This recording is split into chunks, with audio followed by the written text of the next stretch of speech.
Jangan sampai terjadi hanya di tanah air, kemudian di sana, kemudian di sana kembali ke tanah air lagi, hendaknya sama. Jangan sampai kita tuh dari mau berangkat baik, di sana baik, kembali lagi ke tanah air, malah justru kita akan berubah lagi seperti semula ini. Tapi insya Allah tidak akan terjadi. Kenapa? Karena tadi saya sampaikan bahwa kebiasaan yang baik itu akan membuahkan sesuatu yang baik. Sebaliknya, kebiasaan yang tidak baik akan membuahkan atau berakibat sesuatu yang Oke. Apakah sama dengan tadi persiapan mental? Dalam artian kita akan berangkat mempersiapkan mental itu. Maksudnya gimana itu? Mempersiapkan mental pada waktu akan berangkat. Mempersiapkan mental artinya itu menghindari hal-hal yang biasanya mau kita lakukan hal itu kita kendalikan. Kalau memang kita itu mau berbuat seperti itu, ingat, saya mau ke tanah suci. Tapi kalau saya ke tanah suci, kebiasaan saya seperti ini akan berlanjut di sana. Kalau di sana berlanjut, akibatnya fatal. Betul, banyak. Ini mohon maaf ya, mohon maaf. Siapa ketika di dunia ini mau berangkat dari rumah mau berangkat itu sudah banyak berbuat baik, nanti di sana itu akan berbuat baik, akan diminta akan diberikan sesuatu yang baik mendapat. Saya banyak contoh, mohon maaf ini bukan riak, bukan ya, ini memang bukti. Sering seperti mohon maaf, ini ada teman saya sendiri ya. Di sini saja sudah bisa dirasakan, sering membantu orang, termasuk saya dibantu, maka sering dibantu orang penjenengan. Ini sudah tidak perlu sampean itu ingkari. Sampean itu kenapa sering dibantu orang? Karena sampean ini sering membantu orang, termasuk diri saya. Kalau sampean mau berangkat haji, sering membantu orang di rumah, di kampung, nanti di sana Allah akan memberikan bantuan. Minimal ada jalan keluar. Oleh karena itu, potret ketika di rumah, potret ketika di kampung halaman, itu nanti akan nampak di sana, walaupun tidak seluruhnya. Jadi begitu. Banyak-banyaklah kita itu memberikan bantuan ketika di tanah air, nanti akan dibalas oleh Allah langsung di sana, dimudahkan. Saya di sana itu betul sampai nggak kuat saya itu menampung pemberian baik itu buah, kemudian nasi dan sebagainya. Kenapa? Karena banyak ya orang yang beri, selama itu saya sampai kewalahan. Banyak ya. Ya, tadi Pak Rusdi juga mengatakan bahwa dia kagum atau sangat terenyuh, bahasa Jawanya, melihat Ka'bah itu. Kenapa kok sampai terenyuh hal seperti itu? Yang disebut dengan kebesaran Allah.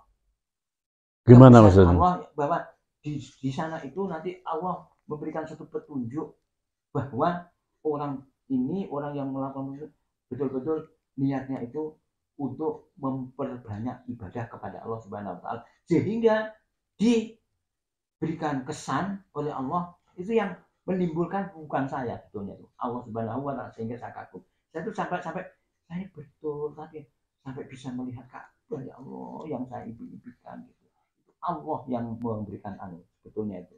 Betul. Nikmatnya haji antara di situ. Nikmatnya haji itu bisa melihat Ka'bah.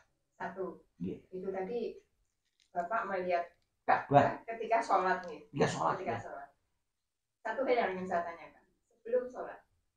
Begitu pertama kali, ini mungkin sebelumnya Bapak pernah umroh juga, saya kurang paham. Yeah. Pertama kali yang Pak Rusdi rasakan ketika melihat Ka'bah, yeah, apa yang terasa dan apa yang terekspresi?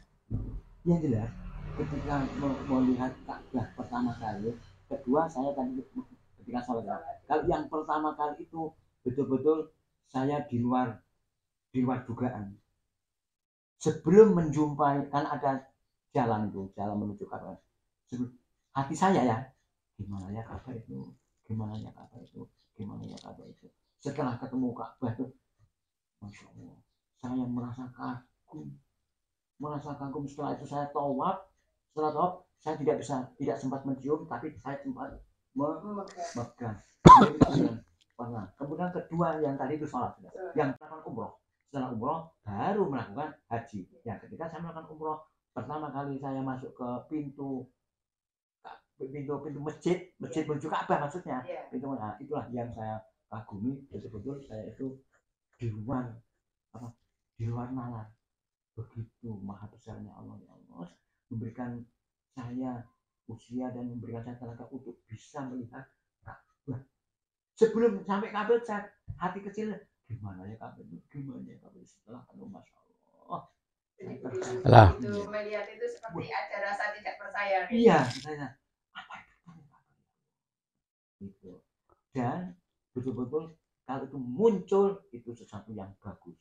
Kenapa? Ini mohon maaf ya, bukan dari saya. Ini cerita bisa percaya tidak bisa tidak. Yang jelas kalau kita kebalikannya maka nanti akan betul-betul Allah akan memberikan sanksi. Kadang-kadang ada orang, tapi ini cerita yang diceritakan oleh orang itu sendiri yang berbuat seperti saya ini, yang mengalami. Dia menganggap alah begitu saja Ka'bah. Dia itu diberikan sakit oleh Allah. Dia langsung cerita kepada saya. Tapi saya mohon maaf tidak sadar. Itu betul. Oke, yang masih berhubungan dengan Ka'bah. Ka'bah dalam artian fisik. Fisiknya itu kan hanya batu. Iya, batu. Yang beroman kosong. Iya. Loh, kok bisa begitu ternyuhnya Pak Rosanti itu? Itu kan hanya batu. Kekuatan yang diberikan oleh Allah Subhanahu wa Ta'ala. Malah justru saya mohon maaf ya, kita kan terbatas, istilahnya penglihatannya terbatas ya. Itu katanya siapa itu ya, profesor siapa itu ya, itu jangan dikira Ka'bah itu dia. Jangan dikira itu justru berputar yang kita sendiri tidak tahu.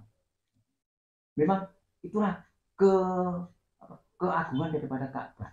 Dan jangan sampai ada prediksi, jangan ada suatu anggapan bahwa Ka'bah itu dijadikan alat untuk menyembah, tapi justru pusat untuk menghadap sholat, pusat menghadap, bukan untuk disembah, mempersatukan untuk menghadap ibadah.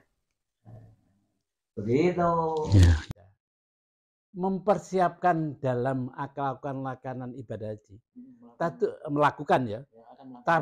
Akan melakukan, tapi merupakan mempersiapkan perilaku kita hidup sampai kita akan mati. Iya, benar nggak itu? Betul. Mana? Iya, makanya ya.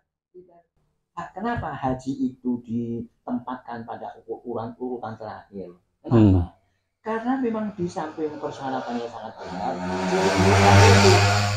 jadi semuanya itu, semua ibadah mulai sholat, puasa, zakat itu intinya adalah haji.